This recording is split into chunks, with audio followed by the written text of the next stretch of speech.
خلدآباد شریف اولیاء کرام کی مقدس سرزمین،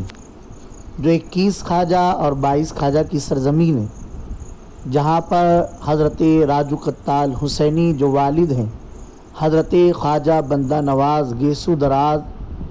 اور حضرت زرزری بخش دولہے میاں، اور اسی طریقے سے حضرت میر غلام علی آزاد بالگرامی اور حضرت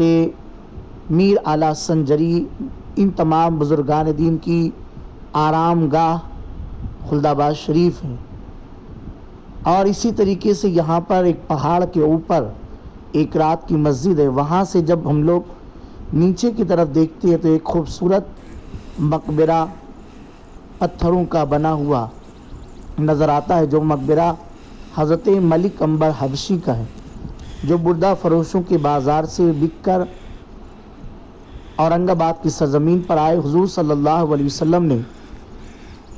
ان کی بشارت دی تھی، خریدنے کے لیے وہ آئے اورنگ آباد کی سرزمین پر، اور اورنگ آباد میں آنے کے بعد انہوں نے پورے اورنگ آباد کو ایک بہترین انتظام،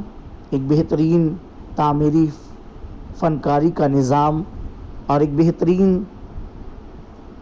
انصرام کے ساتھ حکومت کرنے کا طریقہ عطا کیا،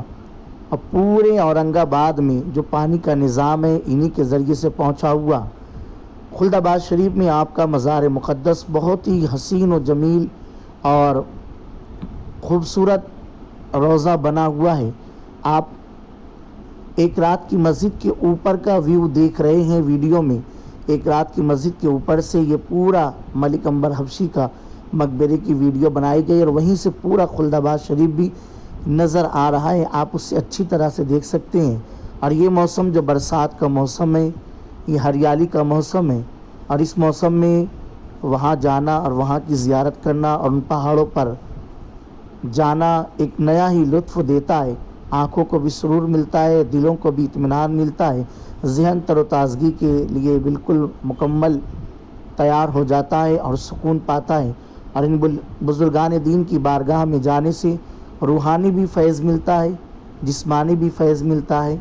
اور بزرگان دین سے بہت کچھ وابستگی اور ان کی کہاں کہاں سے آ کر دین کے لیے یہاں تک پہنچ کر اپنے آپ کو قربان کر دینے اور دعوت و تبلیغ میں آگے بڑھنے کا جذبہ ہمارے اندر بھی پیدا ہوتا ہے۔ زیارت کریں، ادب کے ساتھ زیارت کریں، یقیناً آپ کو بھی اس کا فیض ملے گا۔